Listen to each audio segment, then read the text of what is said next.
नमस्कार श्रोताओं, स्टूडियो की घड़ी में ठीक 8:30 हुए हैं और इस समय है आपके अपने कार्यक्रम स्पोर्ट्स स्कैन का। आज के स्पोर्ट्स स्कैन के इस एडिशन के साथ मैं हूं आपका होस्ट और दोस्त सिद्धार्थ सिंह और तमाम खेल खबरों पर विस्तार से चर्चा करने के लिए स्टूडियो में आ चुके हैं वरिष्ठ खेल पत्रकार राकेश राव। राकेश, स्पोर्ट्स स्कैन कार्यक्रम में आपका बहुत बहुत स्वागत है। बहुत बहुत शुक्रिया सिद्धार्थ। और सबसे पहले नजर अब तक की स्पोर्ट्स हेडलाइंस पर। भारत और मेजबान वेस्टइंडीज के बीच 2 मैचों की टेस्ट श्रृंखला के पहले मैच में वेस्टइंडीज टॉस जीतकर पहले बल्लेबाजी कर रहा है। भारत और बांग्लादेश के बीच कल तीसरा और अंतिम महिला T20 मैच खेला जाएगा। विंबलडन टेनिस प्रतियोगिता में महिला सिंगल्स में बेलारूस की एरिना सेबेलेंका और ट्यूनीशिया की ओंस जेब्योर ने सेमीफाइनल में जगह बनाई और भारत के निशांत कुमार ने पैरा एथलेटिक्स विश्व चैंपियनशिप में रजत पदक जीता। और सबसे पहले बात करते हैं क्रिकेट की।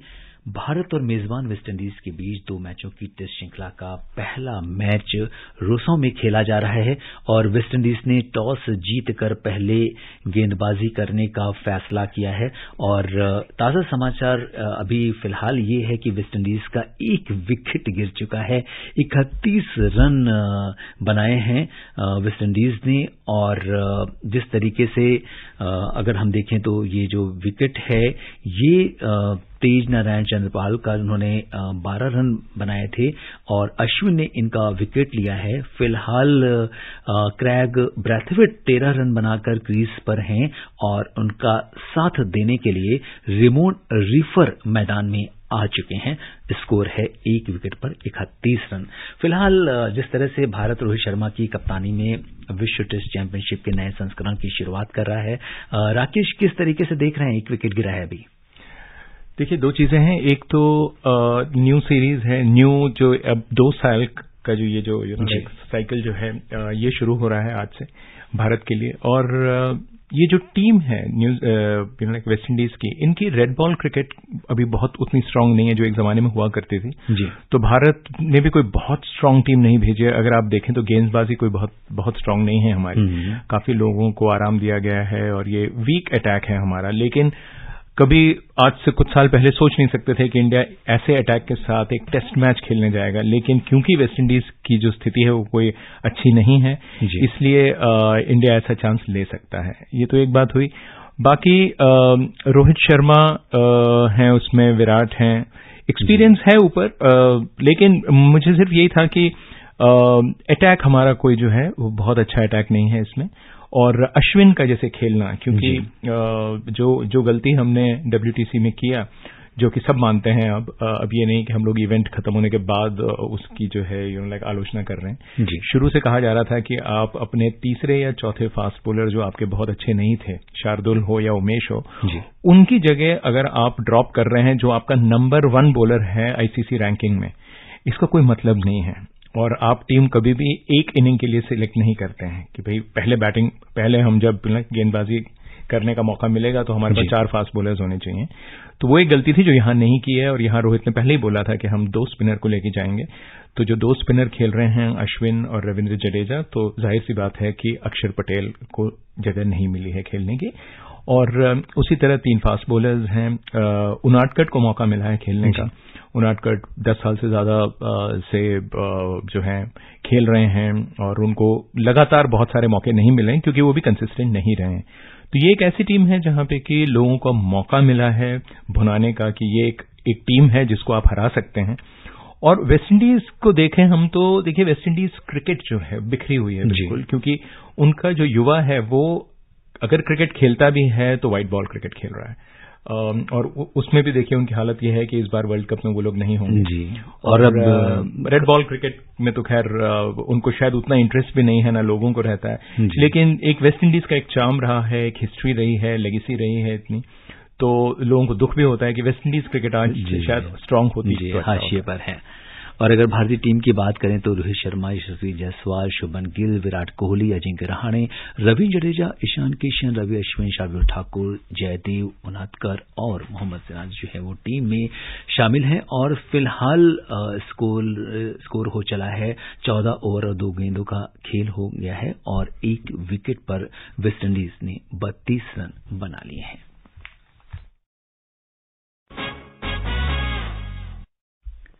भारत और बांग्लादेश के बीच कल तीसरी और आखिरी महिला टी20 मैच खेला जाएगा। भारत श्रृंखला को 3-0 से क्लीन स्वीप करने की कोशिश करेगा। मैच भारतीय समय के अनुसार दोपहर 1:30 बजे से शुरू होगा। हरमनप्रीत कौर की कप्तानी वाली भारतीय टीम ने पहले 2 मैच आसानी से जीते। दूसरे मैच में हालांकि भारत की बल्लेबाजी थोड़ी निराशाजनक रही, जब 20 ओवर में टीम 8 विकेट पर 95 रन ही बना सकी, लेकिन भारतीय गेंदबाजों ने बांग्लादेश को 87 रन पर ही समेट दिया था। 2 मैचों में नाकाम रहने के बाद एक बार फिर सलामी बल्लेबाज शेफाली वर्मा पर सबकी नजरें होंगी। वहीं उप कप्तान स्मृति मंधाना को भी बड़ी पारी का इंतजार है। तो कल क्या कुछ होने वाला है राकेश, किस तरह से देख रहे हैं? क्या भारत क्लीन स्वीप करने की कोशिश में कामयाब होगा? देखिए, जिस अंदाज से जो हम लास्ट मैच खेले, खासकर कि गेंदबाजों ने वो मैच जितवाया हमको। एक टीम आपने इतना छोटा जो है 2 फिगर के जो टारगेट्स होते हैं नॉर्मली डिफेंड नहीं होते हैं 2020 गेम में। एक रेयर ओकेजन था जब भारत ने उस टोटल को डिफेंड किया, और नेचुरली उसके बाद जो कॉन्फिडेंस है वो इंडियन लेडीज का बहुत ज्यादा है जी। और क्योंकि बांग्लादेश ऑलरेडी सीरीज हार चुकी है, तो एक हौसले तो उस लेवल पे नहीं रहते हैं। भारत के ऊपर भी कोई प्रेशर नहीं है, और वो जो पिछली बार क्योंकि बल्लेबाजों ने अच्छा काम नहीं किया था, तो उनको भी एक रहेगा कि नहीं, इस बार हमको अच्छा खेलना है। तो सब चीजें इसी चीज को पॉइंट कर रही हैं कि भारत 3-0 से ये सीरीज जीतेगा। लेकिन ये भी है कि विमेन्स क्रिकेट में कंसिस्टेंसी जो है वो कई टीम्स में नहीं देखने को मिलती है, और बांग्लादेश की भी एक ऐसी टीम है जो कि कभी भी आपको हरा सकती है, लेकिन वो टीम कंसिस्टेंट नहीं है। और यही हमने देखा था कल क्या हुआ कि एक छोटा टारगेट था, अभी अगर वो हो जाता तो अभी हम सीरीज खत्म होने की नहीं, अभी हम ये बात कर रहे थे कि सीरीज कौन जीतेगा। बिल्कुल।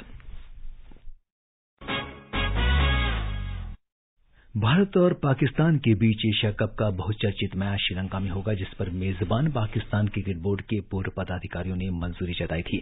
आईपीएल चेयरमैन अरुण धूमल ने आज इसकी पुष्टि की है। धूमल इस समय डरबन में आईसीसी मुख्य कार्यकारी की बैठक के लिए गए हैं। उन्होंने पुष्टि की कि बीसीसीआई सचिव जय शाह और पीसीबी प्रमुख जाका अशरफ की बृहस्पतिवार को होने वाली आईसीसी बोर्ड की बैठक से पहले मुलाकात हुई, ताकि एशिया कप का कार्यक्रम तय हो सके। और राकेश, इसके ऊपर काफी विवाद भी चल रहा था, लेकिन फिलहाल अब ये श्रीलंका में होता दिखाई दे रहा है। देखिए, वही होना था, क्योंकि भारत ने अपनी पोजीशन एक बार जो कही थी उस पे हम लोगों ने कोई चेंज नहीं किया है। उसको हमने कहा था कि भारत पाकिस्तान नहीं जाएगा, और उसके बाद जो आईसीसी का जो ये निर्णय था कि श्रीलंका जाएगा ये टूर्नामेंट, क्योंकि पहले पाकिस्तान में होना था जी, क्योंकि भारत ने मना कर दिया और धीरे धीरे बाकी लोगों ने भी कहा कि नहीं, हम पाकिस्तान में हम नहीं खेलेंगे। तो ये अभी पाकिस्तान कह रहा है कि हमारे मैचेस तो हम यहां खेलेंगे, पाकिस्तान मतलब अपने इसमें खेलना चाहेंगे। भारत का मैच वैसे भी जो उन्होंने कहा ये हो नहीं सकता है, भारत नहीं जाएगा। तो अब ये बातचीत हो रही है कि अगर भारत एशिया कप के लिए पाकिस्तान नहीं जाएगा, तो पाकिस्तान भी वर्ल्ड कप मैच खेलने के लिए जो कि अहमदाबाद में है 15 अक्टूबर को, उसके लिए हम नहीं जाएंगे। ये टिट फॉर टैट का जो स्टैंड वो ले रहे हैं, उस पर भी पाकिस्तान के अंदर ही ये एक राय बन गई है कि हम अब इस स्थिति में नहीं है कि हम भारत को ये कहें कि नहीं साहब आप नहीं खेलेंगे तो हम भी नहीं खेलेंगे, हमें जाना पड़ेगा। तो अभी ये हालत है। तो अभी इंडिया पाकिस्तान का एक वर्ल्ड कप से पहले अगर एक कर्टन रेजर देखने को मिलेगा हमको जी, तो वो श्रीलंका में। ऑस्ट्रेलिया के बल्लेबाज ट्रेविस हेड ने आज जारी आईसीसी पुरुष टेस्ट खिलाड़ी रैंकिंग में अपनी टीम साथियों स्टीव स्मिथ और मार्स लाबुशेन को पीछे छोड़कर करियर का सर्वश्रेष्ठ दूसरा स्थान हासिल किया है। हेड ने इंग्लैंड के खिलाफ अपने जबरदस्त एशेज श्रृंखला प्रदर्शन के दम पर 2 स्थान की छलांग लगाई और न्यूजीलैंड के अनुभवी केन विलियमसन के बाद दूसरे स्थान पर पहुंच गए, जिससे उन्होंने पहले ही 44.33 के औसत से कुल 266 रन बना लिए हैं। और गेंदबाजी रैंकिंग में स्टुअर्ट ब्रॉड और मार्क वुड ने उल्लेखनीय प्रगति की है। तो हालांकि फिलहाल जो है विद इन ऑस्ट्रेलिया जो है ये रैंकिंग में चेंज है, क्या कहेंगे? क्योंकि देखिए वही लोग हैं जो अच्छा खेल रहे हैं जी। भारत तो खैर चलिए वो एक मैच हम लोग लास्ट में जो खेले वो खेले, मगर उसके बाद ऑस्ट्रेलिया जो है वो 3 मैच और खेल चुकी है जी। टेस्ट सीरीज जो उनकी जो अभी जो हो रही है वहां पे इंग्लैंड में एशेज सीरीज, उसमें वो खेल चुके। तो मौके भी आपको मिल रहे हैं। और हेड की जो बैटिंग जो रही है, पहले तो उन्होंने इंडिया के साथ बहुत अच्छी बैटिंग की, उसके बाद सीरीज में भी उन्होंने अपना फॉर्म को मोर और लेस थोड़े इनकंसिस्टेंट रहते हैं वो भी, लेकिन उन्होंने जब मौका आया तो उन्होंने वो मौका छोड़ा नहीं। तो इसलिए अच्छा है कि वो नंबर 2 पे हैं अभी पोजीशन पे। और ऐसे बल्लेबाज जो हैं ये एक टेस्ट क्रिकेट के लिए एक बहुत अच्छा एडवर्टाइजमेंट है ये लोग, क्योंकि जितनी बॉल खेलते हैं कम से कम उतने रन जरूर बनाते हैं।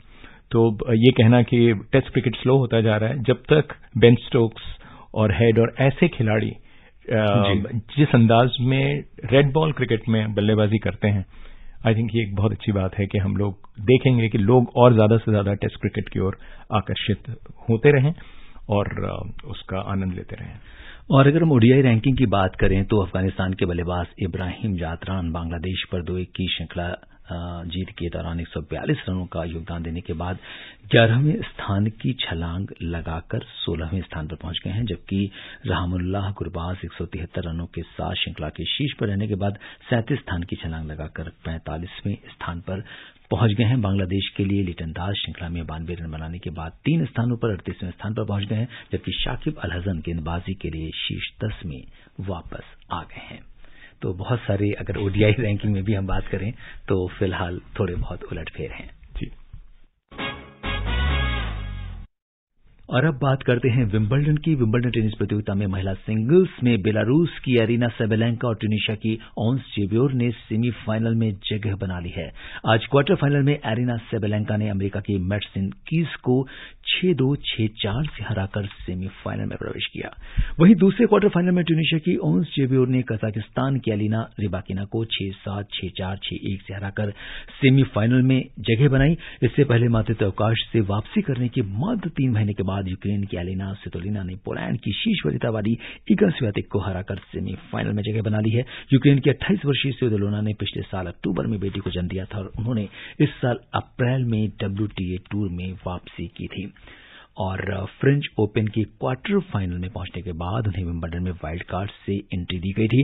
दूसरे क्वार्टर फाइनल में चेक गणराज्य की मार्केंटा वांदासोवा ने जेसिका पेगुला को 6-4, 2-6, 6-4 से हराकर सेमीफाइनल में जगह बनाई। इस साल के विंबलडन टूर्नामेंट में वांदासोवा की वरीयता प्राप्त खिलाड़ियों के खिलाफ ये चौथी जीत है। और फिलहाल अभी हम 2 सेमीफाइनलिस्ट की बात करेंगे, जिसमें बेलारूस की एरिना सेबेलेंका और ट्यूनीशिया की ओंस जेबियोर में। सबसे पहले बात करते हैं एरिना की। जिस तरह से उन्होंने मैडसिन कीज को हराया है 6-2, 6-4 से, किस तरह से इस मैच को देखते हैं? ये एक्सपेक्टेड था जी, क्योंकि सेबेलेंका वर्ल्ड की नंबर 2 खिलाड़ी हैं। हेवी स्ट्रोक्स हैं उनके पास जो हैं, अगर आप देखें जिस अंदाज से वो बेस लाइन से वो जैसे खेलती हैं, कमाल की स्ट्रोक मेकिंग है। और आज तो उन्होंने कीज को खेलने का मौका ही नहीं दिया बिल्कुल भी, जैसे बिल्कुल छाई रही। बहुत आसान जीत भी थी और दोनों प्लेयर्स में फर्क बहुत है जी। क्योंकि कीज का जो फॉर्म था, अगर आप देखें 3-4 साल पहले काफी अच्छा फॉर्म रहा है उनका, लेकिन रिसेंट कम से कम 2 सालों में तो कोई बहुत कंसिस्टेंट नहीं रही हैं वो। और जैसे हमने दूसरा जो देखा आज का जो क्वार्टर फाइनल था वो कमाल का था, क्योंकि जेबियर जो हैं वो अपने रैंकिंग के हिसाब से तो खैर अच्छा खेल ही रही थी जी। क्योंकि जिस अंदाज उन्होंने पिछले मैच में क्विटोवा को उन्होंने जिस अंदाज में 6-0, 6-3 हराया, I think that was amazing. क्योंकि आप इतने बड़े खिलाड़ी को, फॉर्मर वर्ल्ड नंबर 1 को आप इतने आराम से अगर हरा दें तो वो खतरा जरूर रिबकिना को महसूस हुआ होगा। लेकिन आज भी जैसे हमने देखा, शुरुआत में वो आगे थी, लेकिन 4-4 के बाद पहले सेट में, उसके बाद उन्होंने 6-5 की लीड भी ले ली थी, लेकिन उसके बाद रिबकिना वापस आई, 6-7 से जीती वो सेट। लेकिन उसके बाद 4-4 की बराबरी हुई सेकंड सेट में। उसके बाद सिर्फ एक खिलाड़ी वहां पे नजर आया और वो थी जेबियर। और पुरुष सिंगल्स के क्वार्टर फाइनल में रूस के डेनियल मेदवेदेव का मुकाबला अमेरिका के क्रिस्टोफर यूबांक से जारी है। वहीं दूसरे क्वार्टर फाइनल में स्पेन के कार्लोस अल्कराज का सामना डेनमार्क के होल्गर रूने से होगा। इससे पहले सर्बिया के नोवाक जोकोविच और इटली के जेनिक सिनर पहले ही सेमीफाइनल में जगह बना चुके हैं। सेमीफाइनल मुकाबले कल खेले जाएंगे। और इस बीच भारत के निषाद कुमार ने पैरा एथलेटिक्स विश्व चैंपियनशिप में रजत पदक जीत लिया है। निषाद ने ये उपलब्धि ऊंची कूद T47 प्रतियोगिता में हासिल की। और श्रोताओं, समय हो चला है कि आपसे विदा लें। कल फिर मिलेंगे कुछ और ताजा खेल खबरों के साथ। राकेश, आप हमारे स्टूडियो में तमाम खेल खबरों पर विस्तार से चर्चा करने के लिए आपका बहुत बहुत धन्यवाद। बहुत बहुत शुक्रिया सर। श्रोताओं, अगर आप इस कार्यक्रम को दोबारा सुनना चाहते हैं तो लॉग ऑन कीजिए हमारी वेबसाइट newsoneir.com पर। इसी के साथ अनुमति दीजिए सिद्धार्थ सिंह और स्पोर्ट्स ज्ञान की पूरी टीम को नमस्कार।